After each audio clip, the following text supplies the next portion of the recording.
Hello विद्यार्थी मित्रांनो, माझ्या यूट्यूब चॅनलमध्ये आपल्या सर्वांचे मनपूर्वक स्वागत आहे।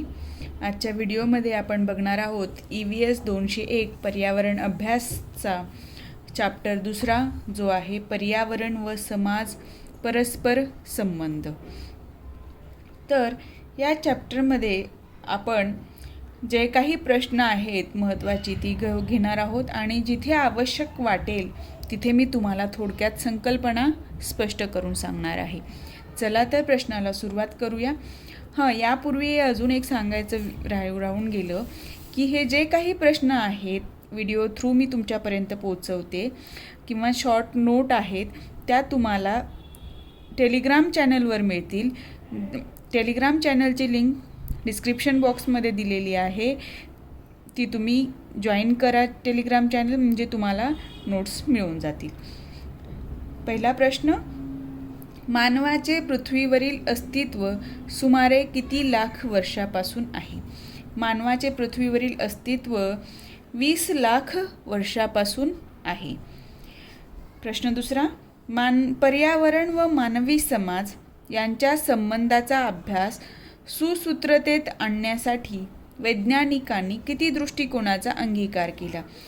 आता बघा, पर्यावरण आणि मानवी समाज म्हणजे पर्यावरण आणि मानव यांचा परस्पर संबंध म्हणजे एकत्र बांधण्यासाठी किंवा त्याच्यामध्ये कसा संबंध आला ते सांगण्यासाठी वैज्ञानिकांचे वेगवेगळे दृष्टिकोन आहेत। आपण म्हणतो की तुझ्या दृष्टिकोनातनं हे असं, माझ्या दृष्टिकोनातनं तसं, म्हणजे इथंही वैज्ञानिकांचं एकमेकांमध्ये मतभेद आहेत आणि त्याच्यामध्ये दोन असे किती दृष्टिकोन अंगीकारले गेलेत। मग अंगीकार म्हणजे स्वीकार केला गेलेला आहे त्या दोन दृष्टिकोनांचा।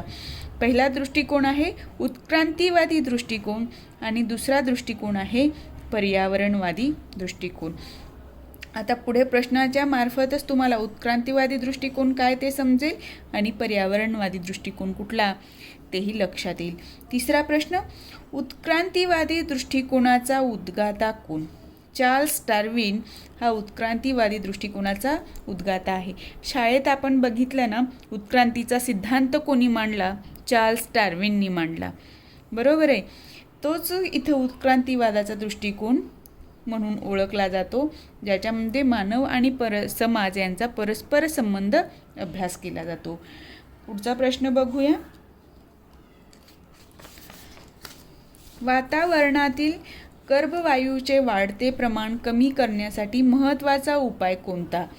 उपाय बरेच आहेत, पण महत्त्वाचा उपाय कोणता म्हणलेला आहे? तर महत्त्वाचा उपाय काय असणार आहे? कर्बवायू म्हणजेच काय? कार्बन डायऑक्साईड याचं वाढतं प्रमाण कमी करण्यासाठी वनीकरण करणे हा महत्त्वाचा उपाय आहे। मानवी समाजाची उत्क्रांती किती टप्प्यात झाली? मानवी समाजाची उत्क्रांती 4 टप्प्यात झाली असे मानले जाते। तर ते 4 टप्पे कुठले? अश्मयुग, धातुयुग आणि कृषीयुग। चौथा टप्पा आहे आधुनिक युगातील तंत्रज्ञानात्मक बदल। आता अश्मयुगामध्ये आपण म्हणतो की माणूस दगडाचा वापर करायचा, दगडाची हत्यारं बनवायचा, गुहेमध्ये राहायचा।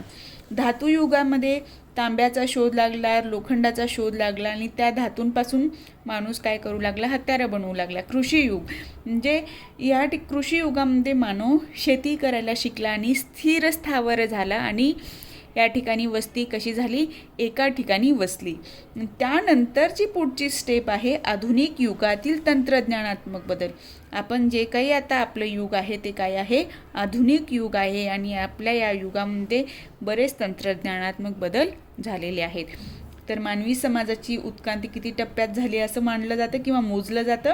4 टप्प्यात, अश्मयुग, धातुयुग, कृषीयुग आणि चौथा आहे आधुनिक युगातील तंत्रज्ञानात्मक बदल। आता पुढे प्रश्न आहे, अश्मयुगाचे किती भागात विभाजन केले जाते? हा जो अश्मयुग आहे त्याचं 3 भागात विभाजन केलं जातं। तर अश्मयुगाचे 3 भाग कुठले? प्राचीन अश्मयुग, मध्य अश्मयुग आणि नूतन अश्मयुग। प्राचीन म्हणजे जुनं, मध्य म्हणजे मिडल आणि नूतन म्हणजे नवीन। तर ह्यांचा पिरियड किती असणार आहे? प्राचीन अश्मयुगाचा पिरियड सुमारे 20 लाख वर्षापूर्वी, मध्य अश्मयुगाचा जो कालावधी आहे तो 10 ते 20 लाख वर्षापूर्वी आणि नव अश्मयुग किंवा नूतन अश्मयुगाचा कालावधी असणार आहे 1 लाख ते 10,000 वर्षापूर्वी. यावर प्रश्न परीक्षेमध्ये हमखास येतो, त्यामुळे हे लक्षात ठेवा. अश्मयुगाचे प्रकार किती आणि त्यांचा कालावधी किती किंवा उत्क्रांतीचे टप्पे किती आणि त्या प्रत्येक टप्प्याचा कालावधी किती वर्ष आहे, कुठल्या वर्षापासून कुठल्या वर्षापर्यंत आहे ते, अशा प्रकारचे प्रश्न परीक्षेमध्ये येऊन गेलेले आहेत. पुढचा प्रश्न बघूया. 10,000 ते 5,000 वर्षापूर्वीचा मानवी समाज उत्क्रांतीचा कोणता काळ म्हणून ओळखला जातो? आता आपण अश्मयुगाचे टप्पे बघितले, बरोबर आहे. आता त्या पुढचा टप्पा जो आहे त्यांनी काय विचारलेलं, 10,000 वर्षापर्यंत नव अश्मयुग पाहिला आपण. आता 10,000 ते 5,000 वर्षापूर्वीचा मानवी समाजाचा काळ कुठला म्हणून ओळखला जातो? मध्ययुग किंवा नवयुग, मध्य व नवयुग म्हणून ओळखला जातो. आणि हा प्रश्न आत्ताच रिसेंटली 2021च्या परीक्षेमध्ये येऊन गेलेला आहे. त्यामुळे मी आवर्जून सांगते की हा पिरियड तुम्ही लक्षात ठेवण्याचा प्रयत्न करा. आता पुढचा प्रश्न बघूया. उत्क्रांतीवादी दृष्टिकोनात रिकामी जागा समाविष्ट आहे. म्हणजे उत्क्रांतीवादी दृष्टिकोनामध्ये ऑप्शन दिले आहेत आशावाद, निराशावाद, संपूर्णवाद आणि निसर्गवाद. तर उत्क्रांतीवादी दृष्टिकोनात आशावाद समाविष्ट आहे. आता आशावाद म्हणजे नेमकं काय आणि उत्क्रांतीवादी दृष्टिकोनाचा उद्गाता किंवा निर्माता कोणाला मानलं जातं? चार्ल्स डार्विनला मानलं जातं.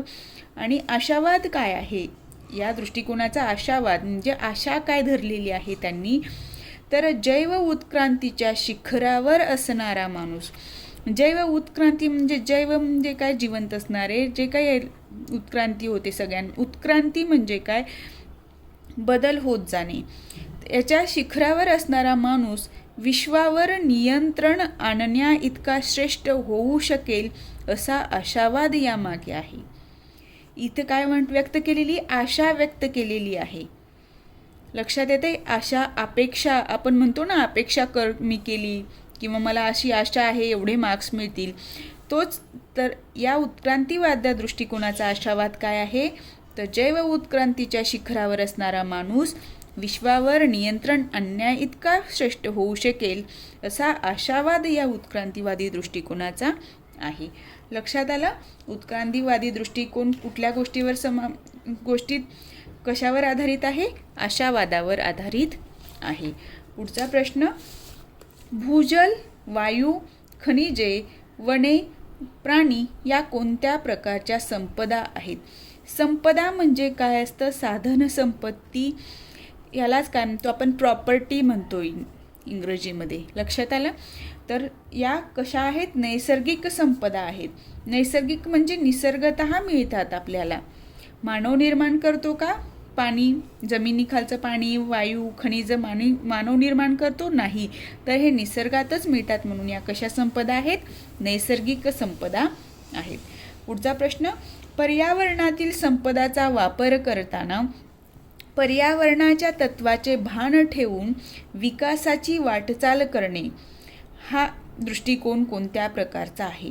आपण 2 दृष्टिकोन पाहिले होते, उत्क्रांतीवादी दृष्टिकोन आणि पर्यावरणवादी दृष्टिकोन, बरोबर आहे. तर यातला हा दृष्टिकोन कुठला आहे? पर्यावरणवादी दृष्टिकोन आहे. तर पर्यावरणवादी दृष्टिकोन काय आहे? काय म्हणतो?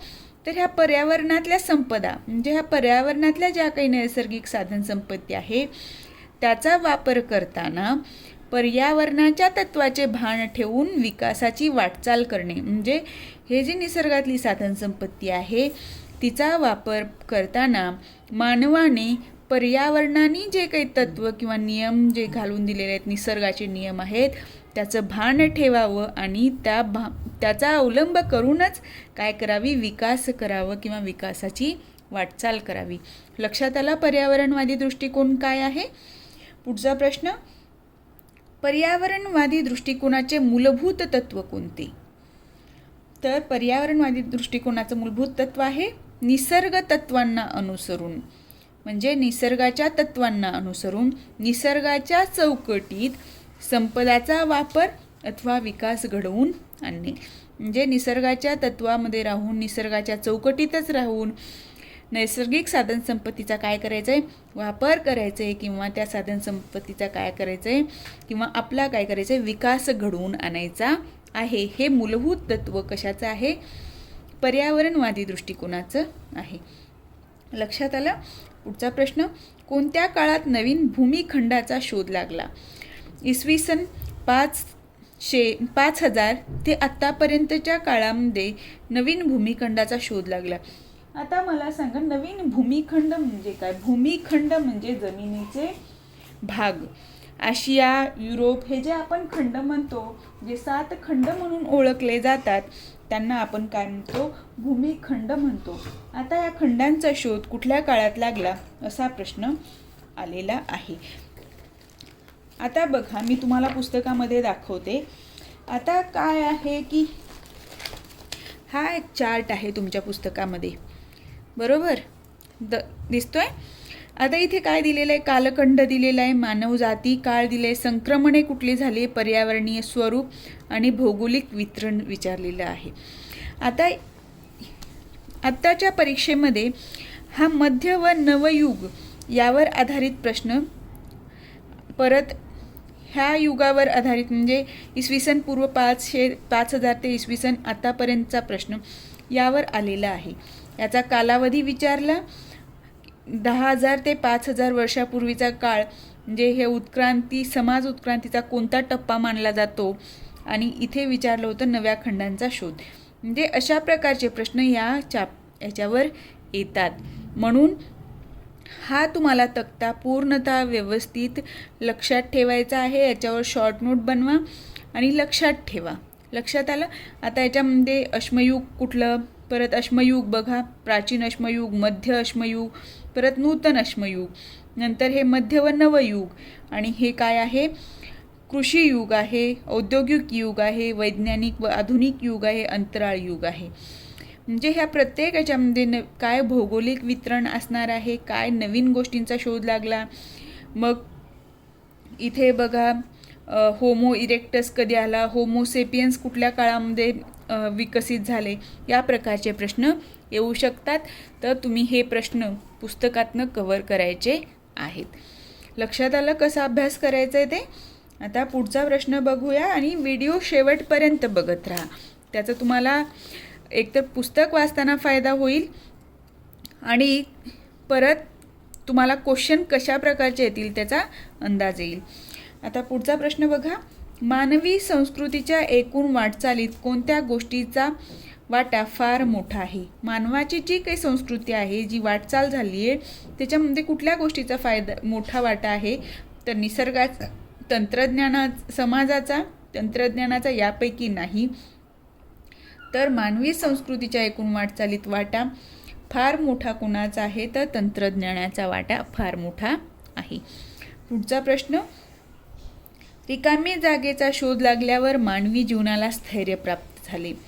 कृषी तंत्राचा शोध लागल्यावर मानवी जीवनाला स्थैर्य प्राप्त झालेले आहे. स्थैर्य म्हणजे काय? स्थिर झालेला आहे. त्याआधी बघा, शेतीचा विकास होण्यापूर्वी मानव कसं भटकत राहायचा, अन्न मिळवण्यासाठी तो जंगलामध्ये फिरायचा, गुहेमध्ये राहायचा. पण शेतीचा शोध लागल्यावर काय झालं? मानव स्थिरावला, गाव वस्ती बनल्या, शेती करण्याचं तंत्र विकसित झालं, आणि मानवाच्या जीवनाला स्थैर्य प्राप्त झालेलं आहे. शेवटचा प्रश्न बघू, ज्ञान विकास व तंत्र विकासाच्या इतिहासात कोणता काळ सर्वात महत्त्वाचा मानला जातो? म्हणजे ज्ञानाचा विकास आणि तंत्रज्ञानाचा विकास याच्यामध्ये सर्वात महत्त्वाचा काळ कुठला मानला जातो? तर 1950 ते 1979 काळ हा ज्ञानाचा विकास आणि तंत्रज्ञानाचा विकासाचा महत्त्वाचा काळ मानला जातो. कारण याच पिरियडमध्ये इथं संशोधन जास्त झालेलं आहे, आणि त्याचा आपण आपल्या विकासासाठी म्हणजे काय, मानव जातीच्या विकासासाठी उपयोग झालेला आहे. लक्षात आलं. मी या पद्धतीने तुम्हाला प्रत्येक कन्सेप्ट क्लिअर करण्याचा प्रयत्न करते, आणि जेवढे क्वेश्चन बनवू शकतात, जे कुठली संभाव्य प्रश्न येण्याची शक्यता आहे तुमच्या परीक्षेत, तो प्रत्येक प्रश्न मी घेण्याचा प्रयत्न करते. त्यामुळे तुम्ही कुठलाही प्रश्न स्किप न करता पूर्ण व्हिडिओ बघत राहा आणि यापुढे तुम्हाला प्रत्येक चॅप्टर कवर होत जाणार आहे. आज आपण इथे अर्धा चॅप्टर कवर केलेला आहे. या पुढचा अर्धा चॅप्टर पुढच्या काही प्रश्नांमधून आपण कवर करू. आणि तुम्ही जर टेलिग्राम चॅनल अजूनही जॉईन केलेलं नसेल तर लिंक डिस्क्रिप्शन बॉक्समध्ये दिलेली आहे, ती जॉईन करा, म्हणजे तिथे तुम्हाला हे प्रश्न मिळतील. तुम्हाला जर माझा हा व्हिडिओ आवडला असेल तर व्हिडिओला लाईक करा. चॅनलवर नवीन असाल तर चॅनलला सबस्क्राईब करा.